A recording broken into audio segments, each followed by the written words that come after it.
Netanyahu असली या जाली? नेतन्याहू की एक ताज़ा तरीन वीडियो सामने आई है जिसने बहुत से शक व शुबहात पैदा किए हैं।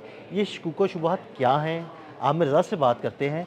आमिर भाई, आपने मेरा इंट्रो तो सुन लिया, नेतन्याहू असली या जाली? नेतन्याहू की एक वीडियो सामने आई है, उस वीडियो के बारे में क्या कहते हैं आप? ये सबसे पहली बात तो ये है कि दावा ये है इसराइल का कि ये ताज़ा तरीन वीडियो है और इस वीडियो में जो है नेतन्याहू जो है वो एक एयर बेस का दौरा कर रहे हैं और इस दौरे के दौरान उन्होंने फिर एक गुफ्तगू रिकॉर्ड कराई जिसमें वो बता रहे हैं कि वो ईरान पर अमेरिका के साथ मिलकर हमला कर रहे हैं। उनके बैकग्राउंड पे जो है वो अमेरिका के 2 झंडे नज़र आते हैं, फिर एक इसराइल का झंडा है, फिर एक उनकी पॉलिटिकल पार्टी का झंडा है, इस तरह से एक उनका मजहबी झंडा है। उसके इनके दोनों तरफ जो है अमेरिकन झंडे लहरा रहे हैं, यानी पीछे F-35 जो है वो नज़र आ रहा है। ये पूरा एक सीन है, एक हेलीकॉप्टर से उतरते हैं और आते हैं और फिर वो ये गुफ्तगू फरमाते हैं। लेकिन ये सबसे बड़ी बात है कि ये असली है जैली है। देखें 2 मार्च के बाद से नेतन्याहू सीन से गायब हैं और इसके बाद से उनके मुतल्लिक बहुत सारी रूमर्स आई। देखें जब 3 मार्च को पासदारान इनकलाब ने इनके ऑफिस पर हमला किया, उस वक्त एक अहम मीटिंग की सदारत ये कर रहे थे और उसके बाद से ये ख़बरें आना शुरू हुई कि नेतन्याहू जो हैं वो हलाक कर दिए गए। फिर ये ख़बर आई कि वो शदीद ज़ख्मी हैं। उसके बाद एक ख़बर आती है कि प्राइम मिनिस्टर का जहाज़, जो कि मैं हैरान हूँ, कल हमने उस पर लिखा नहीं था, लेकिन वो प्राइम मिनिस्टर का जहाज़ जो है वो इसराइल से उड़ता है, बर्लिन में उतरता है और कहा यह जाता है कि ये इसमें सिर्फ अमला था, यानी स्टाफ था और कोई बंदा नहीं था। तो इसका मतलब है कि उसके अंदर भी कोई गहरा राज था। आज जब के 6 मार्च है, जंग को शुरू हुए 7 दिन गुजर चुके हैं, तो एक एयर बेस पर जो है काली अनके लगा कर, टी शर्ट पहनकर वो गुफ्तगू कर रहे हैं और वो कह रहे हैं कि मैं ईरान पर हमला और उसके साथ साथ वो हिजबुल्लाह का लेबनान का जिक्र करते हैं कि वहाँ पर जो दहशतगर्द हैं उनके बकौल हमारे लिए तो वो इस्लामी हीरो हैं, उनके बकौल के उनके ख़िलाफ़ हम कार्रवाइयाँ कर रहे हैं। जब ये हेलीकॉप्टर से उतरते हैं तो इन्होंने एक जैकेट भी पहनी हुई है, पता नहीं ये बुलेट प्रूफ है या सादी जैकेट है क्या नहीं है। देखें पहली बात तो ये है, इसमें तमाम नज़र आने वाले मेल और फीमेल फ़ौजियों के चेहरे जो हैं वो ब्लर किए गए हैं।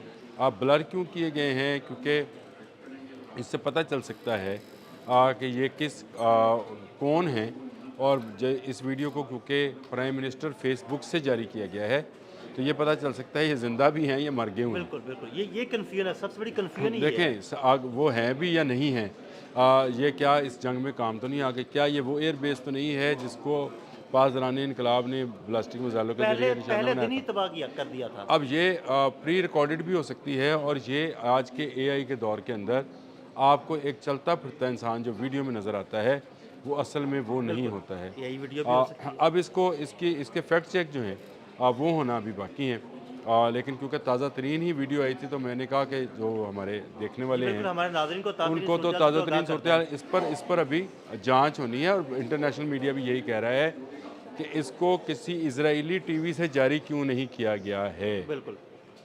हाँ जी, ये भी आपने क्यों जो है इसको एक फेसबुक अकाउंट से जो है जारी किया है, जिसको ये लिखा हुआ है कि प्राइम मिनिस्टर्स ऑफिस, शायद इस तरह कोई चीज़ लिखी है, इजरायली प्राइम मिनिस्टर ऑफिस या prime minister office of Israel, उससे जारी किया गया है। और मुझे जो अब तक मेरी अपनी आंखों से जो इसको ऑब्ज़र्व किया है, मुझे इसमें बहुत सारे शकूक व शुबहात, जो आपने लफ्ज़ इस्तेमाल किया था, मुझे इसमें बहुत सारे शकूक व शुबहात अब भी मौजूद हैं। नज़र ये आता है कि शायद कोई एआई जनरेटेड जो है वीडियो है, जो कि बहुत ही हाईली जिसको कहें प्रोग्राम है, उसके तहत बनाया गया है। मैंने इसके फैक्ट चेक करने की कोशिश की तो मेरे से उन्होंने तो तकरीबन $2000 मांग लिए। अब वो जो फैक्ट चेक हैं, अब दुनिया में जो कीमती सॉफ्टवेयर्स आ गए हैं, उनको चेक करने के लिए भी आपको कीमती सॉफ्टवेयर की ज़रूरत होती है, इसमें कोई शक नहीं है। फैक्ट चेक करा लेते तो फिर 2-3 महीने की तनख्वाह दे देते। नहीं, कोई मसला नहीं, 2-3 महीने की तनख्वाह की नहीं, वो तो ऑफिस ही दे देगा ये पैसे। लेकिन हमने फैक्ट चेक कराना है कि क्या ये आया सही वीडियो है या फेक वीडियो है, क्योंकि इसमें वो जिक्र कर रहे हैं कि अबरानी ज़ुबान के अंदर ही कि मेरे मतलब ये कहा जा रहा था कि मैं नहीं हूँ, तो I am very much there, मैं बिल्कुल इस वक्त एक एयर बेस के ऊपर खड़ा हूँ और उस पर मैं बात कर रहा हूँ। मुझे ये क्योंकि फ़ेक लगी थी, नेतन्याहू एक मिस्ट्री की तरह से गायब थे। इनकी जगह पर प्रेसिडेंट इज़ाक जो थे वो पब्लिक जगह पे नज़र आए। ये पहली मरतबा नज़र भी आए हैं तो एक फ़ौजी अड्डे पर, अगर ओरिजिनल भी है तो ये एक फ़ौजी अड्डे पर नज़र आए हैं। इसका फैक्ट चेक होगा तो पता चलेगा, लेकिन एक बात हकीकत है कि पासदारान इनकलाब के पे हमलों ने इनको छुपने पर मजबूर किया हुआ है। बिल्कुल ऐसे ही। और अगर ये 4-5 दिन की मफरूरी के बाद मंजर आम पर हकीकतन आ भी गए हैं तो भी यही कहा जाएगा कि इसके बाद भी ये अगले 3-4 रोज़ के लिए किसी जगह किसी बंकर के अंदर छुप के रहेंगे। और इनके मुल्क से फ़रार होने की जो खबरें थीं, जो इनका जहाज़ बर्लिन में गया था, उसकी मिस्ट्री भी अभी तक सामने नहीं आई है। इनका कब खुलेगा उसका इनके बेटे के अगवा का मामला जब उठा था तो मैंने उस वक्त कहा था कि नहीं, ऐसा नहीं हो सकता। इजरायली प्राइम मिनिस्टर का बेटा है वो, ये कोई आम आदमी तो नहीं है कि उसको अगवा कर लिया जाएगा।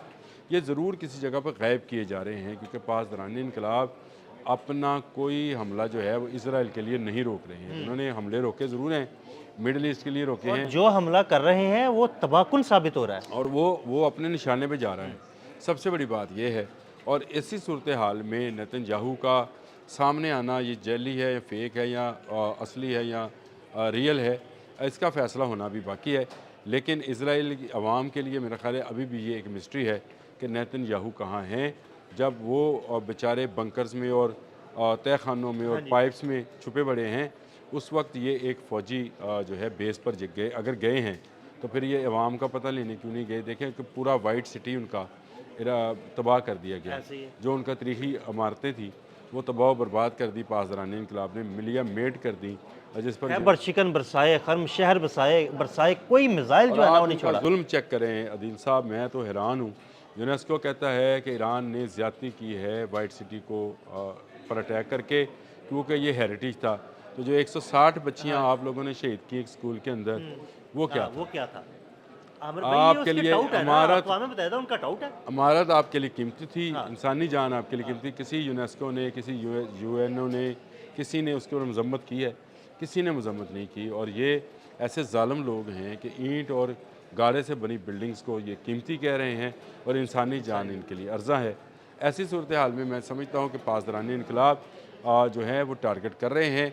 ये मुझे प्री रिकॉर्डेड एक जो है क्लिप लगता है, जो पहले से रिकॉर्ड शुदा है, क्योंकि जंग की सूरत हाल होना थी। इनको अंदाज़ा था कि ईरान पर हमले करने हैं। मेरा ख्याल है कि आमिर भाई ये एक नहीं कई वीडियोस रिकॉर्ड की गई होंगी जो पहले से रिकॉर्ड की जाती है। उनको ऐसे ही किया जाता है कि खुदा ना खास्ता, मतलब जिस तरह हम मुसलमानों के लिए खुदा ना खास्ता तो ऐसा हो तो हम कुछ वीडियोस जो है ना वो मंजर यहाँ पर ला सके। और इन्होंने भी ऐसे ही किया होगा कि अगर नेतन्याहू को कोई नुकसान पहुँचता है तो पहले से प्री रिकॉर्डेड वीडियोस जो है ना मंजर यहाँ पर लाई जाए। जिस तरह के ये फेक लोग हैं, ये इनसे कोई भी धोखा की जा सकती है।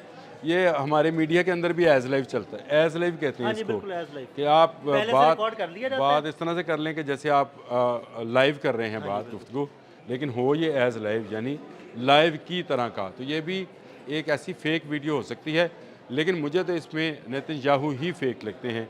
क्यों तमाम फ़ौजियों के चेहरे जो हैं वो ब्लर किए गए हैं, और क्यों ये छुपाया गया है कि नेतन्याहू इसके बाद कहाँ गए। अभी तक वो अपने ऑफिस तो नहीं गए हैं, अपनी रहायशगाह पे भी नहीं गए हैं, इनकी फैमिली कहाँ पे है ये नहीं पता। और जो प्राइम मिनिस्टर एयरप्लेन जो बर्लिन में उतरा था उसके मुसाफिर कौन थे? स्टाफ कोई उसको घुमाने के लिए तो नहीं लेके गया कि चलाओ जी जहाज़ को ज़रा बर्लिन का चक्कर लगवा के लाएँ, वो अभी भी बर्लिन में मौजूद है। बिल्कुल, बहुत शुक्रिया आमिर भाई। आमिर भाई ने नेतन्याहू के बारे में ताज़ा तरीन सूरत हाल से आपको आगाह किया। अदील अहमद और आमिर रज़ा को इजाज़त दीजिएगा। अल्लाह हाफ़िज़।